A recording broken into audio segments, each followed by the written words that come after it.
how important is a chef? And because he becomes so cardinal to the business, how do you maintain the right bond where you don't A, lead him on, or B, put him in a position of power if you're a restaurant owner, that he can leave and kill the restaurant if he likes? How do you negotiate chef relationships? Hacks. I mean, I'm You the are the chef. chef. I am the chef, so.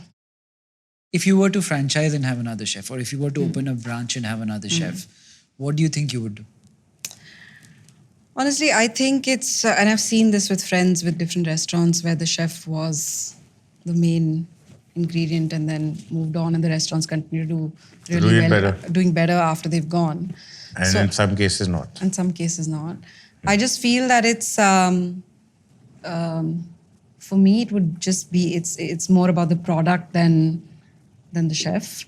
I think Again, I think that I think we've all had experiences where we've put our faith in chefs and we've nurtured them and we've given them everything that they've asked for, and at some point of time they've gone looking for a better opportunity for a few. I think that sometimes that does break your heart. I think sometimes that does make you feel that, you know what, screw that, I'm not going to do a chef-based restaurant again. But sometimes when you can really, really, really know how to handle the diva and make the diva really perform to the best of their capabilities, there's a different magic in that. So again, depending on, the kind of restaurant you want to do, there are some restaurants where, people are going to come and, they will kiss the ring of the chef because that is what they're coming for. And some they will come for the brand. And I think that if you've decided to work with a chef who is a diva, like a virtuoso, a savant in respect, then you will have to be able to be sensitive to their sensitivities. so actually when I had the Colaba Cafe, I had a friend of mine who was Colombian and came to work as the head chef. And a lot of it was driven by him. The place became about him.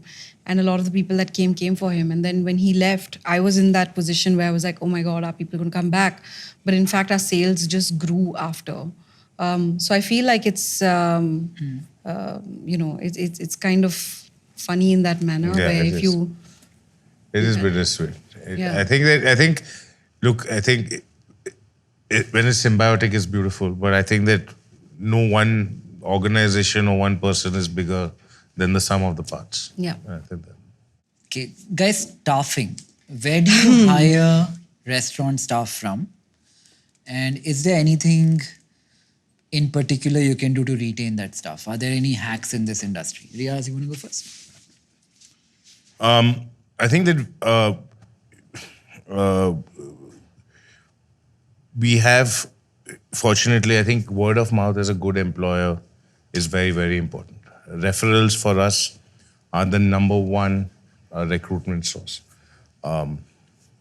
We encourage our staff to bring us more staff. That is the surest and fastest way of getting good quality people. Of course, you need to have a robust training program. You need to know, okay, what do you want to put somebody on the floor? What can you do to get them on the floor? What are the basic skills they need? I am not a big believer in education. I think it's completely a waste of time in the hospitality business. When you say education, you mean? Any kind of degree in the hospitality industry is the. Thanks. Sorry, it's my sorry. No, okay, sorry. I think he means for front of house staff. No, I don't mean for chefs. FCI and CIA and Cordon Bleu, of course, bring a certain sensibility. But when it comes to general staff, we are really not looking at the institutions. We're looking more at the pedigree of the institutions that they've worked at. Because then you can really tell, where they're going to come from.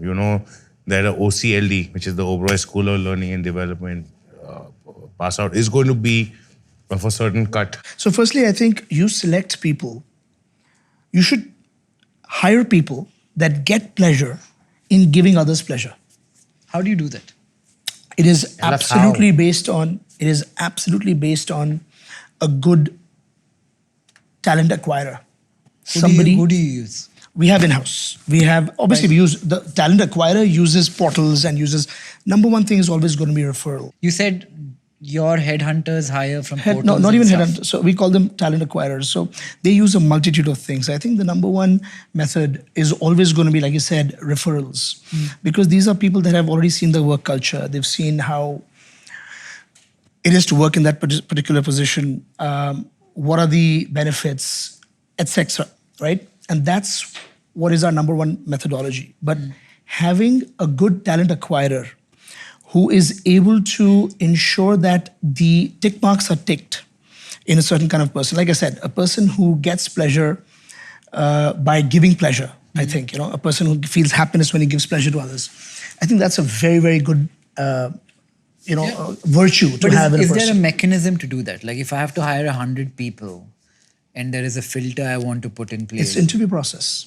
You have to call them over. You have to meet them. You have to figure out if they fit within the culture of your organization. And how do you keep them?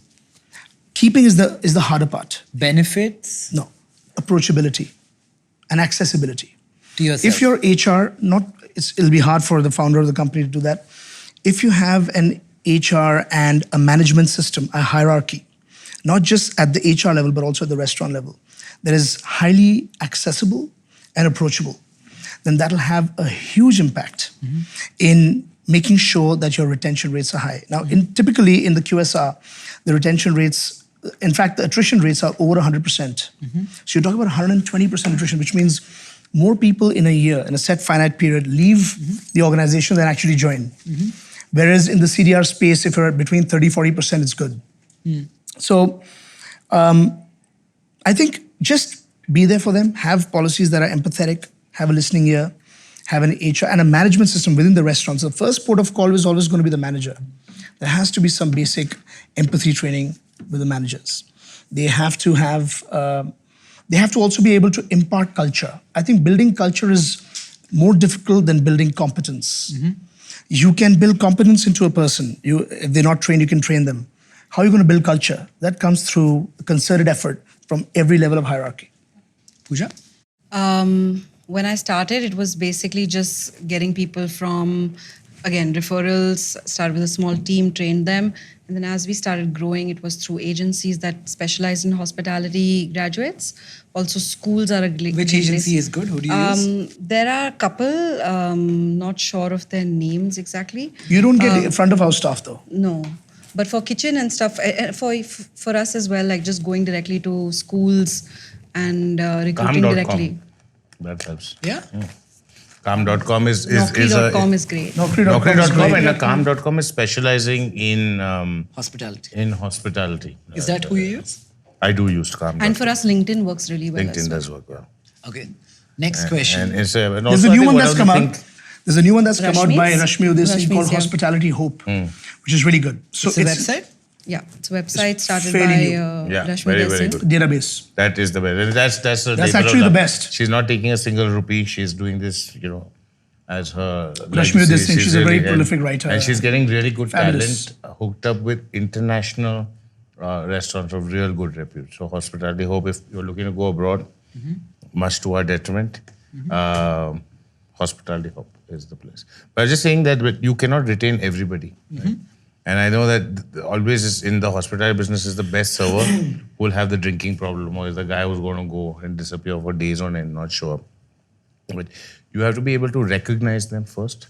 And once you recognize them, you got to reward them. And then the way to retain them is to tell them that, look, we see you. We've spotted you. We are going to put you on a track. We're going to put you on a journey. 3 years from now, this is where you're going to be. 5 years from now, this is where you're going to be. And you stick with us 7 years from now, that's where you're going to be. Is that the key? And then deliver. Showing them a path of growth? You have to show them, and you have to show them a part of growth, because otherwise there will always be ifs, buts. Is it primarily financial growth or is it a growth of stature? It is both. It is both. It is a growth in your designation as well as growth in salary. What is a bigger trigger emotionally? Look, emotionally, having the designation of a manager is a big deal. Having the designation of an executive or executive is a big deal. Right? People want that. They want to be able to know that they are, in a position of authority. But at the end of the day, that doesn't fill your stomach alone. You need to be able to have cash. Service charge goes a very long way in making sure that we can retain our talent, ensuring that it's distributed. They benefit from the company that builds teamwork in. As Zorawa said, a very strong culture really, really helps because they know that this is a family and this collective responsibility. You can't let each other down. So these things cumulatively add up. But at the end of the day, this is what I've learned from the Shetties and the Udupi restaurant. I'm from there, by the way. So that is, you cannot break a Shetty restaurant guy. Why? Because he knows he's dishwashing today. If he puts his nose to the ground, if he does the hard yards, 10 years from now, he'll be managing his own restaurant. 15 years from now, he'll be a partner. He knows it. And they have a beautiful system where they send money home to the wives and to the mothers. They take care of the kids' education. They take care of all their medical needs. These guys are given a place to stay and a little bit of pocket money. But this system is fantastic. And there's a lot to learn. But the important thing is that a clear path, career path is given to them. And if you do this and if you stay this long, this is where you will go. And that is good enough for them. It is the uncertainty of that progression, uncertainty of where they will be a couple of years from now is what causes unrest, in my opinion. Hi, I'm Nikhil Kamath. I'd love to know what you thought of the episode. Comment, like and subscribe, and thank you for watching.